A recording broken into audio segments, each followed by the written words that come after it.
Hey, what's up, boys and girls? Troy here, Chef PV, Quad Standard Labs. Wanted to really quickly try to answer a question we get often, which is what is refresh and how does that work?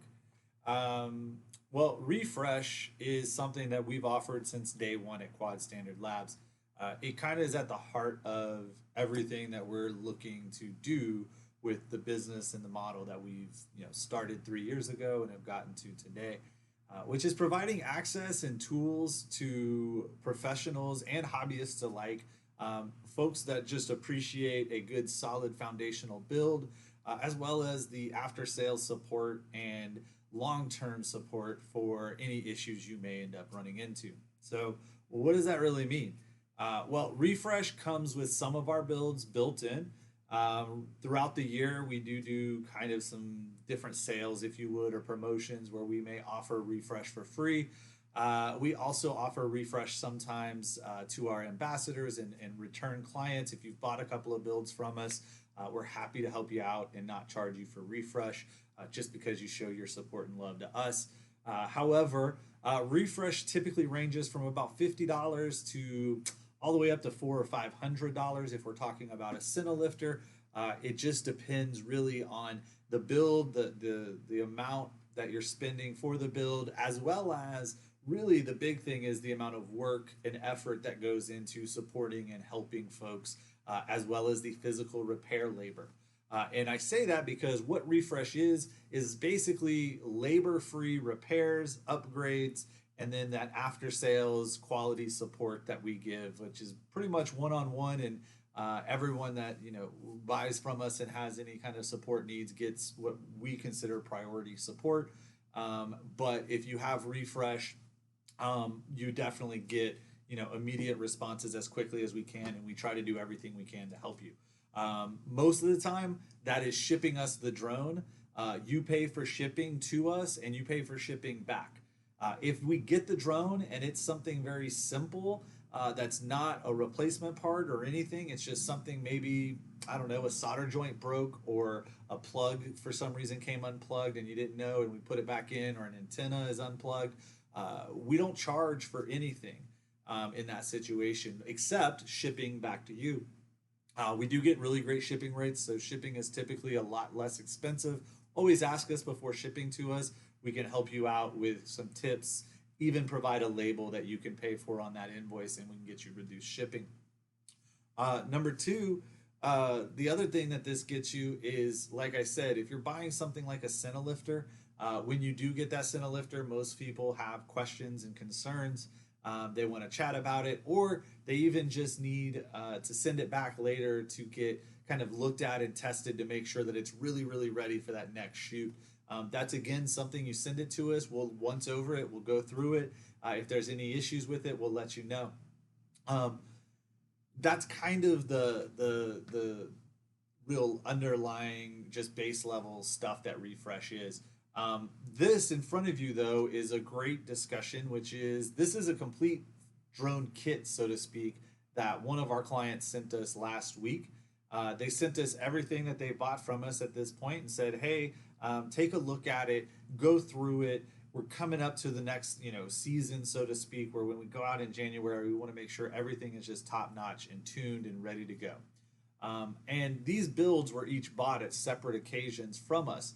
For example, this squirt, it's one of the older squirts that was built with the 1507 motors. It's got a Talon stack. We then have a second one that we built more recently for this client that's a slammed version. And then we've got their hydrophobes over here, one of which that came in with motors from almost 2.5 years ago that we had. It needed new motors, so we put new motors on it. The other one had been built more recently, and when we put new motors, we actually matched the same motor to it. So now they have two identical builds. This blue one that needed new motors was actually running really old firmware at 4.20, where this one was running 4.29 already because it's a more recent build. So we unified everything between the two, got them tuned, set up, and everything the same firmware wise. Same thing goes for their squirts. Got everything unified to the same firmware. Tested everything. This one after the motors went on. ran logs, took a look at everything, flew a couple of flights, looked at some of the hero footage. Everything looks really great. Cleaned them up, went through, replaced some TPU, gave them some new mounts to take with for future just in case, and then put new battery straps on everything that needed new battery straps. New props all around. Again, we wanted to fly it. We wanted to make sure we were getting good data. So now these drones are ready to go back, get back to their owner, and get put back into use next year. All in right here, you're looking at $120 worth of work, which includes motors, adding USB support. So we've changed the way we do some of our best practices on the Ichabod and the hydrophobe. So we relocate that USB and put it on the XT60. So we went ahead and installed that on both of their hydrophobes, and one of their squirts needed the same thing. The other squirt had already had it because it was kind of built more recently. So again, that refresh is going to get you those new best practices kind of put in place if it's something that's really necessary and critical and easy to do, obviously. Number two, it's going to get you repairs. So you smash a frame, you break some TPU, send it back to us, pay for shipping to us, pay for shipping back. We'll charge you for the frame. We won't charge you to replace the frame. So it's as if you've actually done your own repair, except you've paid for parts through us.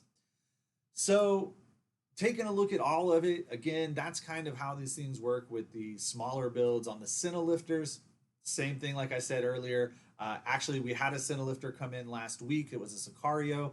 The pilot had accidentally disarmed during the flight and crashed. We got it back. We took a look at it. We went through it. We replaced all the carbon that needed to be fixed. We checked all the motors, all the electronics. Everything was up to par. So we took it out and we flew it and we ripped on it for 4 or 5 days. After really going through it, running logs, testing it, putting the freshest tune we had on it, we sent some footage back to the client, said this is it. It's working. It's functioning in all the functionalities we see should happen.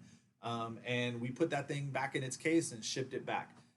They got it within a couple of days and sent us a message saying, hey, it's flying great. Everything's good. Hopefully we don't hear back except for some really awesome Instagram footage and some sharing of some posts. At any rate, that's the refresh program. I hope this helps. All of our builds, again, you can add refresh to, or if you look in the product description and you don't see that you can add it, it's more than likely already included. Fly safe, fly smart, just fly. Peace. Sorry about that camera.